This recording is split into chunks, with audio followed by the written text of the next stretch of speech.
शुभारंभ किया है, क्या कहेंगे सबसे पहले? सबसे पहले जितने भी बड़े बुजुर्ग और सभी पत्रकार भाई यहाँ पहुँचे हैं, मैं सभी का यहाँ पहुँचने पर बहुत बहुत धन्यवाद करती हूँ और सभी का स्वागत करती हूँ। और सभी जो मेरे साथ जुड़ के आज खड़े हुए हैं, मैं सभी को बधाई देती हूँ। आज हमने ऑफिस का शुभारंभ किया है। तो आप सभी को पता है कि लोकसभा चुनाव है और 2-4 दिन के अंदर ही हमारी बहन कुमारी शैलजा जी यहाँ पे पहुँच रहे हैं। तो इससे पहले हम पूरी तैयारियों के साथ उनका स्वागत करने वाले हैं और आज हमने एक ऑफिस का शुभारंभ किया। इसके बाद में 2 ऑफिस और भी हैं, उनका भी मैडम से करवाएंगे। आधिकारिक घोषणा नहीं हुई है टिकट की, क्या मानने की शैलजा ही आ रही है? आपने जिस हिसाब से चुनाव प्रचार शुरू किया है। देखिए, आज आपने पहले प्रेस कॉन्फ्रेंस हुई थी मैडम की, मैंने आपको एक बात कही थी कि मैडम का चेहरा देख के आप अंदाज़ा लगा सकते हो। तो उनके चेहरे पे जो खुशी सिरसा के अंदर दिखी है वो कहीं भी नहीं थी। तो हमें 100% विश्वास है और मैडम ने वादा किया है हमारे साथ कि मैं आपके साथ आके खड़ी हूँ। मैडम जी, आपने आज दफ्तर खोला है, क्या विधानसभा चुनाव का इससे आगाज होगा? देखिए, हमारा जो मेन मकसद है वो है कि भाजपा सरकार है उसको मुंह तोड़ जवाब दिया जाए। आज हमने ऑफिस खोला है, लोकसभा चुनाव है, लोकसभा चुनाव की तैयारी है और उसके बाद में विधानसभा चुनाव भी है। तो उससे जो बीजेपी सरकार है, आम जन को किस तरह उन्होंने परेशान किया है, क्योंकि हम घर घर गए हैं, सभी आम जन का पता है कि किस तरह की समस्या आई है। तो देखिए, ये आज ऑफिस खोला है तो इसी का तय कि हम जनता की आवाज़ उठाने के लिए आज जनता के बीच में बैठे हैं।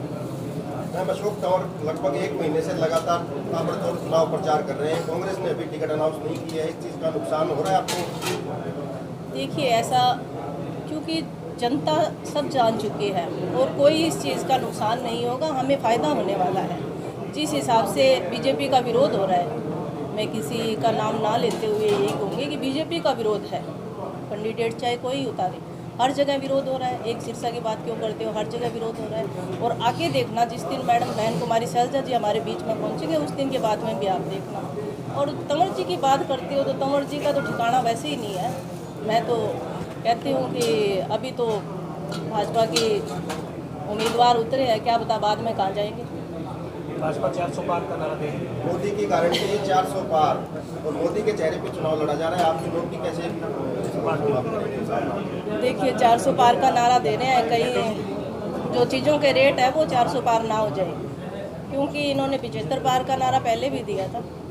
तो ये कोई नारा देने से कुछ नहीं होता। जो जनता की भावना है वो कांग्रेस के साथ जुड़ चुकी है और जनता जवाब देगी।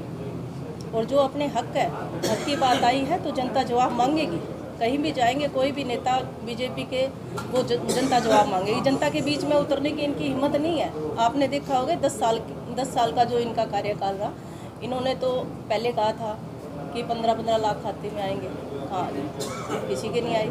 2 करोड़ नौकरियों का वादा किया था, आज हमारा युवा है वो बेरोजगार है। तो देखिए, आप ये कुछ सारा सामने है। और जो भाजपा सरकार है, ये जो लोकसभा चुनाव है, ये भाजपा सरकार के मुंह में सबसे बड़ा तमाचा होगा। इलाहाबाद में किस तरह की पोजीशन देख रहे हैं कांग्रेस की आप, क्योंकि मीनू बेनीवाल बीजेपी में शामिल हो चुके हैं? देखिए, चाहे कोई भी बीजेपी में शामिल हो, चाहे कोई कहीं जाए, पर इलाहाबाद में जो चुनाव होने वाला है, इलाहाबाद की बात ना करते हुए मैं पूरे डिस्ट्रिक्ट, सिरसा डिस्ट्रिक्ट की बात करूंगी। ये एक तरफा चुनाव होगा और हम बहन कुमारी शैलजा जी को एक तरफा चुनाव करवाने का काम करेंगे। तो आप इलाहाबाद में यहाँ वीकली आएंगी या लगातार कैसे सिस्टम रहेगा? नहीं, हम लोगों के बीच में पहले भी रही है और आज ये स्थायी जगह बनाई है तो हम लोगों के बीच में आने के लिए बनाई है। हम चाहे मैं रहूं, बच्चे रहें और कोई भी रहे, हमारा परमानेंट आदमी है, यहाँ पे रहेगा। मैम, राष्ट्रीय सरपंच अधिवेशन के आप उपाध्यक्ष भी हो, लेकिन सरपंचों का आपकी बात क्या स्टेप? देखिए, पीछे से देखा होगा आपने कि सरपंच क्या पता अभी कोई किसी पार्टी से जुड़ा हो, पर मैं आपको एक बात बता देना चाहती हूँ कि जिस दिन बहन कुमारी शैलजा जी सिरसा डिस्ट्रिक्ट के अंदर आएंगे, आपको सारे सरपंच एक जगह इकट्ठे मिलेंगे। कोई किसी के साथ नहीं जाने वाला। सरपंचों को भी पता है, आमजन को भी पता है, आम नागरिक को भी पता है। कांग्रेस पार्टी की पूरी टीम कितनी मजबूत मानते हैं आप? अभी तक क्या रणनीतियां हैं जैसे ही घोषणा होती है टिकट की? देखिए, जो कांग्रेस पार्टी की टीम है वो बहुत मजबूती के साथ ये इलेक्शन लड़ने वाली है। कहीं भी देखो, क्योंकि इतना बड़ा परिवार है तो पूरी मजबूती के साथ जो टिकट है वो निकालने का काम करेंगे। टिकट बंटवारे में भी खिंचाता नहीं हो रही थी, क्या आपको लगता है कांग्रेस एक और चुनाव लड़ाएगी? पक्का 100%।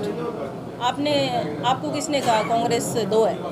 कांग्रेस तो एक है। हमेशा ही देखने को मिलता है जी, नहीं, कोई ऐसा नेता कुछ होता नहीं है है। देखिए, कांग्रेस का जो परिवार है वो इतना बड़ा परिवार है, तो इकट्ठे पड़े तो वो कहते हैं ना, हमारे बागड़ी में के भांडे भी खड़बड़ाहट करते हैं, तो वो चीज़ है। कांग्रेस परिवार बड़ा परिवार है। और आप देखना, जो चुनाव होगा वो एक तरफा चुनाव होगा और सारी जो पार्टी है वो इकट्ठा खड़े होकर चुनाव लड़ेगी। नमस्कार सभी को। मैं दिल की गहराइयों से संतोष मैडम को यानी कि बधाई देना चाहता हूँ। उन्होंने यहाँ दफ्तर खोला है अपना और कांग्रेस के लिए काम करें। हमारा मकसद है कांग्रेस के लिए काम करा, कांग्रेस के लिए वोट डलवाना। मैं इसमें मौके में सबसे जूनियर मोस्ट हूँ। मेरा काम है कि एक एक वोट है वो कांग्रेस को डलवाना, ये मैं मेहनत कर रहा हूँ। कांग्रेस कितनी स्ट्रॉन्ग होगी? ऑफिस है जो कांग्रेस पार्टी का पहली बार इलाहाबाद में यहाँ पे खुला। जब ऑफिस खुला तो स्ट्रॉन्ग है, तभी तो ऑफिस खुला है। तो नहीं वो स्ट्रॉन्ग थे, ऑफिस नहीं खुल पाए थे, अब ऑफिस खुल रहे हैं, स्ट्रॉन्ग है। अब कांग्रेस हर कहीं यानी कि स्ट्रॉन्ग है। हम यानी कि 100% यहाँ से जीत लेके जाएंगे। बहन कुमारी सैलजा यहाँ से जीतेंगे 100%। आपके चुनाव में आपने निर्दलीय प्रत्याशी से चुनाव लड़ा था और कांग्रेस ने आपको समर्थन दिया। आपके चुनाव में एक चीज देखने को मिली, पूरी कांग्रेस एक होगी थी। क्या वो माहौल दोबारा यहाँ बना पाएंगे? बिल्कुल उसी को मेरा मकसद यही है, वही माहौल होगा और उसी माहौल से हम जीतेंगे। वो माहौल बनेगा यहाँ पे। अब आप देख रहे हो लगभग सारे जो कर्मचारी हमारे जो कार्यकर्ता हैं वो सारे के सारे आ गए हैं। हमारे बड़े भी सारे हमारे साथ आएंगे। वही एक यानी कि तरीका जिससे हम आगे जा सकते हैं, वही एक लेके चलेंगे हम। ठीक है। थैंक यू बहुत बहुत धन्यवाद।